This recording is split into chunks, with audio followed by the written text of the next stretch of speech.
Hello and welcome to Todd Rolls Dice, where it's time to take another look at a series of kill teams following the Errata 1.1 changes and updates. Today we're turning our gaze to the Dark Gods and taking a look at all of the Chaos kill teams. We have 8 different teams to look at today. We're going to start with the Power Armoured variety, then move into the Cults, and finally end up on some Demons. So we're going to start our journey through these updates with the Legionaries. This is the standard Chaos Space Marines, and they are exactly as you expect. This was an upgrade sprue in the existing Chaos Space Marine box, but it's a beautiful sprue and it adds so much to these. I actually fancy a box of these. I really like the bits. I think I'm falling to Chaos as well. They're just stunning models, and they are quite powerful as well. Obviously, Legionnaires and all of the other Space Marine elite teams have been in a pretty good place to start with Kill Team 4th.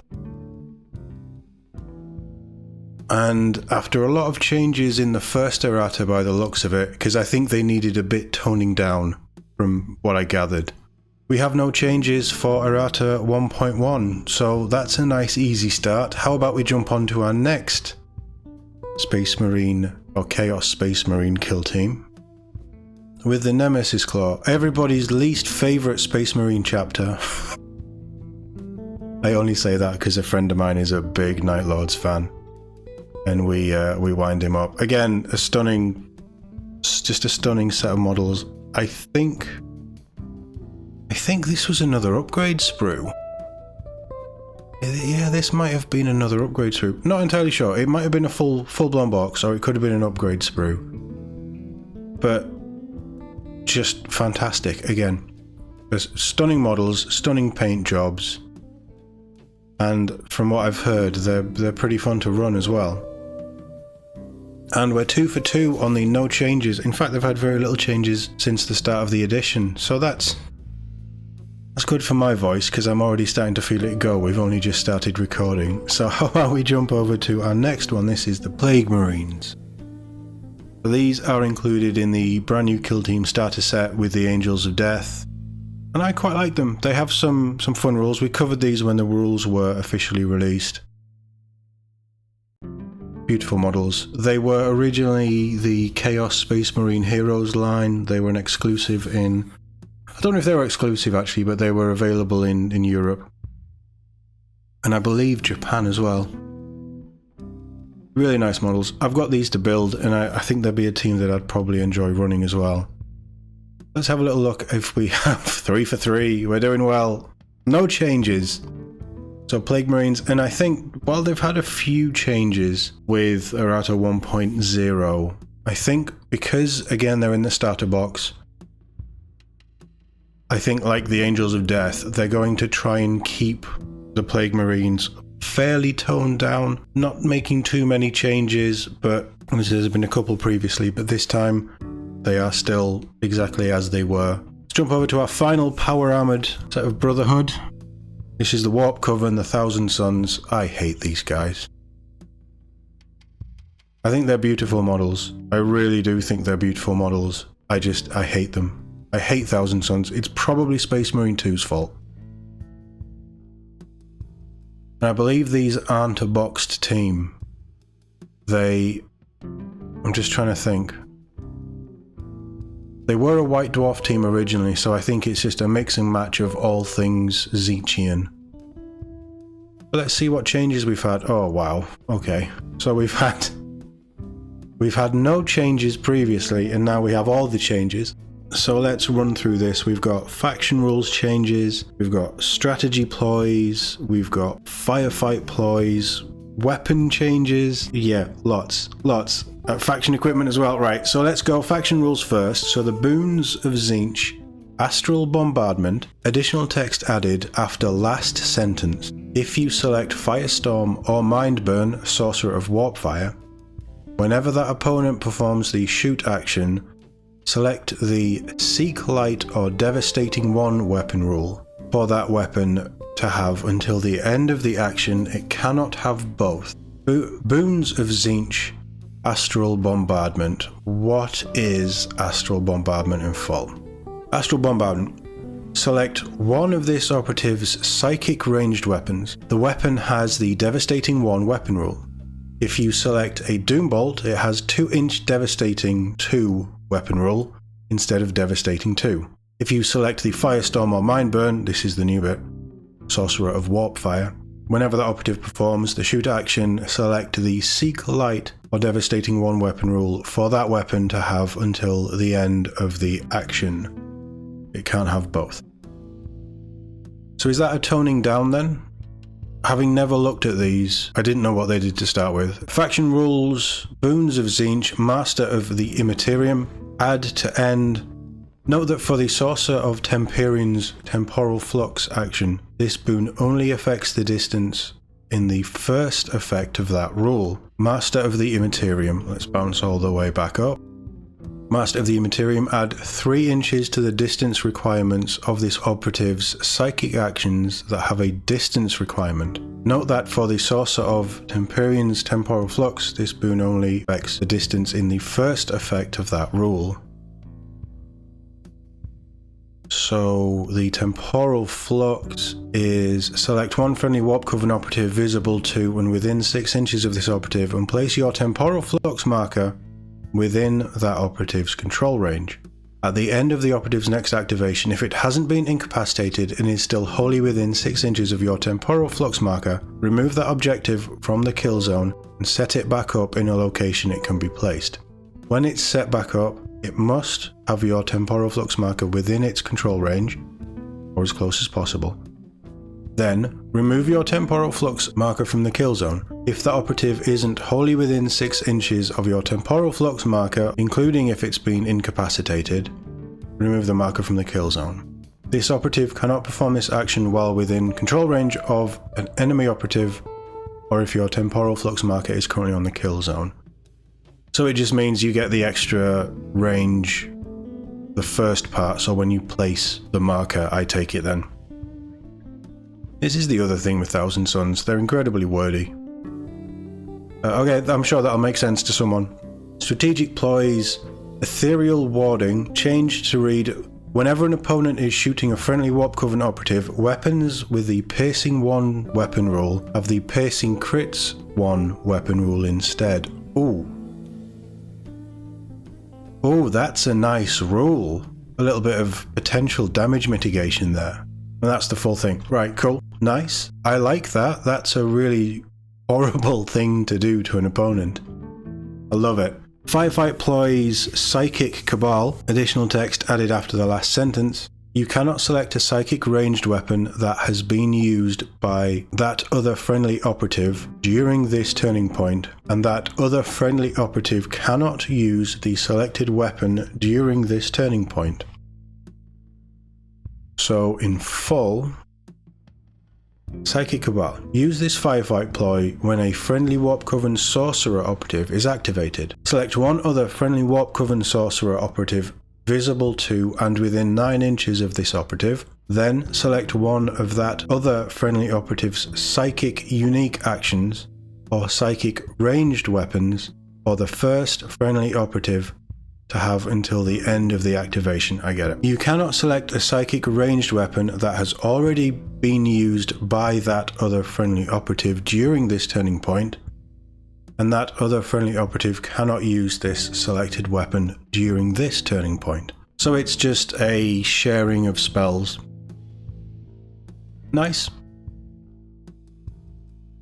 I feel like, again, it reads as a nerf because it's specifically saying you can't double up on these things. Sorcerer of Destiny operative, the Doombolt weapon damage stat changed to 4/2 crit. Which one was it? So that's going to have some sort of critical damage on there. Devastating something. The Doombolt weapon. Yeah, Dev 2. Lethal 5 up Dev 2, so it's 4 damage, but yeah, okay. I wonder what it was before. I would check, but my phone's somewhere else. So, Sorcerer of Warpfire operative, Mind Burn weapon. Weapon rules changed to read Psychic, Lethal 5 up, Saturate, Seek Light, and Mind Burn. So they've added Seek Light. I think it just said Seek, so they've just added Seek Light there. Sorcerer of Warpfire Operative, a light action. Relevant part of the fourth sentence has been changed to read ... that friendly operatives' weapons have this ceaseless weapon rule. So, Warpfire Operative, a light action. A light psychic. 1 AP. Select one enemy operative visible to this operative. Until the start of this operative's next activation, until it's incapacitated, or until this action is performed again by a friendly operative, whichever comes first, that enemy operative gains one of your Alight tokens, if it doesn't already have one. Whenever a friendly Warpcoven operative is shooting against, fighting against, or retaliating against an enemy operative that has one of your Alight tokens, that friendly operative's weapons have the Ceaseless weapon rule. This operative cannot perform this action while within control range of an enemy operative. It's like the Votan tokens, isn't it? Yeah, makes sense. I get it. So whatever the buff was, it's now been changed to Ceaseless. Sorcerer of Temperian Operative, Reconstitution Ritual Action. Condition changed to read, the operative cannot perform this action while within control range of an enemy operative, or if a friendly operative has already performed this action during this turning point. So again, that reads like a little bit of a nerf. Reconstitution Ritual, 1 AP, Psychic. Select one friendly Warpcoven operative visible to and within 6 inches of this operative. That operative regains up to 2d3 lost wounds. Okay, not bad. And then the stipulation that we just read. Yeah. They seem pretty strong. Even now, like, their abilities are quite nice and their psychic stuff is very nice. The Rubric Marine Gunner, Rubric Marine Icon Bearer, and Rubric Marine Warrior operatives have had their stats, save stats, changed to 3 up. I believe they were 2 up, so it's nice that they've noticed. Zangor Warrior Operative, Relic Hunters rule, relevant part changed to read once per battle. I'm guessing it was a once per turning point, so Zangor Warrior. Relic Hunters, once per battle, one friendly Warpcoven Zangor Warrior can perform the pickup marker, place marker, or a mission action for 1 less AP if that friendly operative is within your opponent's territory. Once per battle? Yeah, okay, we've seen quite a few of these getting changed to once per battle, haven't we? So, yeah, makes sense. Again, it sounds like it's a little bit of a nerf, because the only thing that could have been was once per turning point. Faction Equipment, Arcane Robes, changed to read once per turning point. Whenever an attack dice would inflict critical damage to a friendly Warpcoven Sorcerer operative, you can use this rule. If you do, that attack dice inflicts normal damage instead. And they've got rid of, you cannot use this rule for each friendly Warpcoven Sorcerer operative more than once per turning point. So what do the robes actually do? They have just changed it, so once per turning point you can just say no crit damage for me and it becomes normal. Okay. And Faction Equipment, Sorceress Scrolls. First 2 sentences changed to read once per battle when a friendly Warpcoven Sorcerer operative is activated or counteracts, you can select a different Boon of Tzeentch for it to have until the end of the battle. It loses any it previously had. It cannot be the same Boon of Tzeentch any other friendly operative has. And they've removed, this takes precedence over the normal Boons of Tzeentch rule. We'll run through it. Sorcerer Scrolls. Once per battle, when a friendly Warpcoven Sorcerer operative is activated or counteracts, you can select a different Boon of Tzeentch for it to have until the end of the battle. End of the battle. It loses any it previously had. It cannot be the same Boon of Tzeentch any other friendly operative has. Note that if you use this rule when a friendly operative counteracts and you select Echoes of the Warp, it can be used immediately to change the operative's order and perform a free action during that counteraction. So it's nice that they specify that, but that again sounds pretty good, very shenanigan-y. So that's Warpcoven. Lots of changes there. Some nerfs and then just some tweaks by the looks of it. But yeah, lots of changes. So now we're going to jump over to our next one, and this is the start of the cults. We're going to start with the Blooded. These are some beautiful models as well. The Ogryn and the Commissar are older models, but this is the only way to get hold of them. But these brand new Traitor Guard models are stunning. You get so many options with them as well. Really, really nice. But what has Errata 1.1 done for them? Nothing. They've had very few changes. Yeah, very nice. They're quite a fun team. A friend of mine plays them. Well, used to play them. I think he's changed to Chaos Cults now. But yeah, very fun. Very themey. And just wonderful models for Traitor Guard. Speaking of Chaos Cults, how about we take a look at the Chaos Cults now? So this is Chaos Cult. They were the other half of the Inquisition for the narrative stuff. And you have a whole host of models that you can take in this. You've got the cult leadership models, which are stunning, and then just different cultists and things. You can take a Mind Witch? What the hell's a Mind Witch? Don't actually know these rules. I haven't looked at these. But my friend who used to play the Blooded now plays these, because these fit his mentality completely, and he loves them. Because you can take the weird mutated Chaos Demons as well, like the half mutated, and then the full mutated, and they're just obnoxious. You see all these mutations here? Stunning models, absolutely stunning, but really messed up. Very cool, but really messed up. And we have a couple of changes at 1.1, so faction rule and strategic ploy has changed. So faction rule mutation, second bullet point for second paragraph changed to read, if it's a mutant operative, turn it into a torment operative, maximum twice per turning point. All the way up to faction rules. That's a big rule. So during the battle, friendly Chaos Cult operatives can mutate as follows. As a strategic gambit, you can mutate a number of friendly Chaos Cult operatives based on the turning point as follows. Turning point 1, you can do 2. Turning point 2, you can do 2. 3, you do 3. 4, and onwards, you do 4. Whenever a friendly devotee operative incapacitates an enemy operative within its control range, it can mutate. Each operative cannot mutate more than once per turning point. Whenever a friendly operative mutates, select one of the following. If it's a devotee, it can mutate into a mutant. If it's a mutant, it turns into a torment, which is the change max twice per turning point. How many mutants can you take? You can take 9 devotees. Oh, a cursed gift. First time a friendly devotee turns into a mutant. Right, okay. So the devotees can just turn into a mutant, then a mutant can turn into a torment. But you can't mutate a devotee into a torment on that turning point where, say, you can do 4. Okay, wow. Yeah, crazy rule. Fun, but crazy rule. So they've clearly had to stipulate that, or it used to be more. And the strategic ploy, Fervent Onslaught, changed to read, friendly Chaos Cult operatives melee weapons have the accurate 1 weapon rule, or the accurate 2 weapon rule if that friendly operative is a mutant or a torment operative.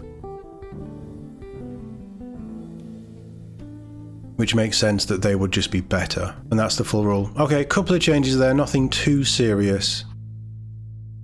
I think the big one is that mutation one. So our next Chaos, I guess they're still a cult, but I'm gonna roll with cult. I don't really know what they are. It's gonna be the Beastmen. These are the one kill team models I just don't think I get on with, and I don't know what it is. I just don't get Beastmen. They are cool, but I think it's the idea of painting them just puts me off. Let's see what's changed for the Beastmen. They have a lot of operatives. We've had one change for the Shaman operative, the Mantle of Darkness action. Relevant part of the second sentence of effect changed to read, whenever a friendly Fellgor Ravager operative is visible to and within 3 inches of this operative. So they've just added the visible to there, so that's a slight nerf, potentially. It's more just confirming, I think, how it's meant to be played. Where's the Shaman? So the Mantle of Darkness is a 1 AP action, psychic until the start of this operative's next activation or until its incapacitation, whichever comes first. Whenever a friendly Fellgor Ravager operative is visible to and within 3 inches of this operative, has a conceal order, and is in cover, that friendly operative cannot be selected as a valid target, taking precedence over all other rules, e.g. seek, vantage, terrain, except being within 2 inches. This operative cannot perform the action within control range of an enemy operative. So it's just a cloud of shadows that covers one of your operatives that's nearby this guy. I like that, that sounds quite fun. But that's the only change for the Beastmen. And finally, over to our last Chaos kill team, the Gellerpox Infected. These are just creepy models. Just awful.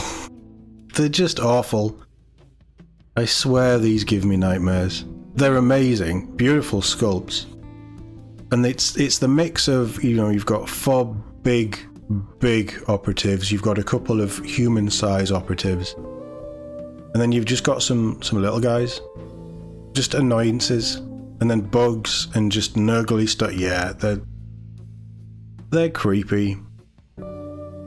I'm not sure that these will have any changes because I think they're going to be getting rid of them. Or I could be completely wrong. We have a whole page of changes for Errata 1.1, so let's have a look. We got faction rule tweak. In fact, a lot of it's all faction rule changes. In fact, faction rule, faction equipment. Okay, let's make a start then. So faction rule, Techno Curse, change to read, at the end of the select operative step, select 1 Techno Curse or friendly Gellerpox Infected operatives to gain for the battle. Whenever an enemy operative is within your selected Techno Curse's infection range, that enemy operative is affected by the symptom of the selected Techno Curse. Each Techno Curse, its infection range, and its symptom is listed below. So they've completely changed how Techno Curse works then. So Barrel Warp, infection range within 2 inches of a friendly Gellerpox Infected operative excluding mutoid vermin, or within 3 inches of a friendly Gellerpox Infected Glitchling operative. Symptom, subtract 1 from the attack stat for the enemy operative's ranged weapons. Nice. Screaming Rust Spikes, infection range within control range of a friendly Gellerpox Infected operative excluding mutoid vermin. Symptom, whenever that enemy operative is fighting or retaliating against a friendly Gellerpox Infected operative, if your opponent discards any attack dice as a fail, inflict 1 damage on the enemy operative. Nice. Viral Vox Static, infection range within 3 inches of a friendly Gellerpox Infected operative excluding mutoid vermin, or within 4 inches of a friendly Gellerpox Infected Glitchling operative. Symptom, that enemy's APL stat cannot be added to remove all positive APL stat changes it has. Faction rule, Revoltingly Resilient. Relevant part change to read, roll 1d6 on a 4-up, subtract 1 from the inflicted damage. We'll take a look at that. Yeah, so that whole Techno Curse thing, we've just gone through the entire thing. Revoltingly Resilient. Whenever an attack dice inflicts a damage of 3 or more on a friendly Gellerpox Infected Nightmare Hulk or Gellerpox Infected Mutant operative, roll 1d6 on a 4-up, subtract 1 from the inflicted damage. That's a rule that we've seen coming into play quite a lot recently, and they've been tweaking and changing it, so I think there were a lot of different elements of that rule, and they're just bringing them all into the same thing. Faction equipment now, Mutated Symptoms.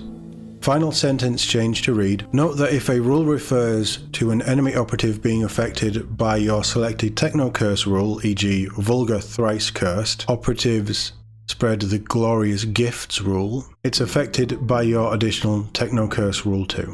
I'm going to have to read that full thing. Mutated Symptoms. Once per battle, when you activate a friendly Gellerpox Infected operative, you can select 1 additional Techno Curse for that operative to gain until the end of the turning point. It must be different to your existing Techno Curse. Note that if the rule refers to an enemy operative being affected by your selected Techno Curse rule, e.g. Vulgar Thrice Cursed, operatives spread the Glorious Gifts rule, it's affected by your additional Techno Curse rule too. Right, okay. We need to check. Vulgar Thrice Cursed. Once per battle, strategic gambit for spread the Glorious Gift. Select 1 objective marker this operative controls to gain 1 of your Techno Curse tokens. It cannot be an objective marker within control range of an enemy operative. Whenever an objective marker is within control range of an enemy operative, that operative is affected by your selected Techno Curse rule and an additional rule determined by your Techno Curse, as shown below.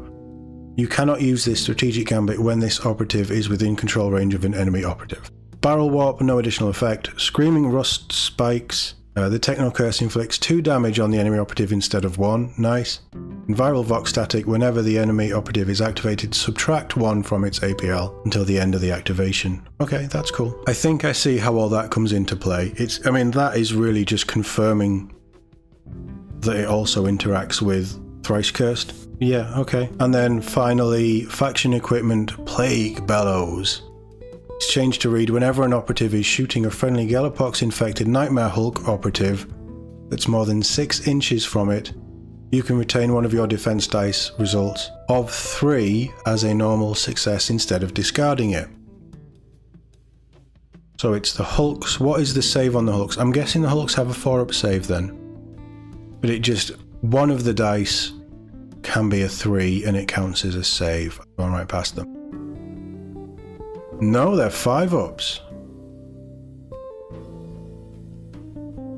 Okay, that surprises me.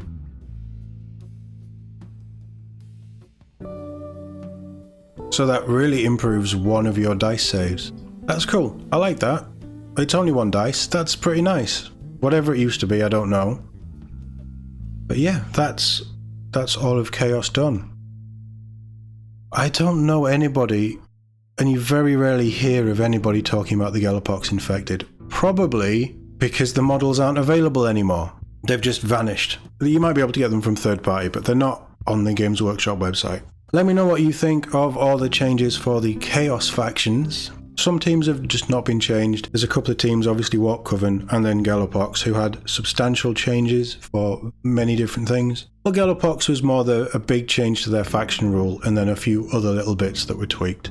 But some interesting stuff there, and as always, thank you very much for watching. I'll see you all in the next one.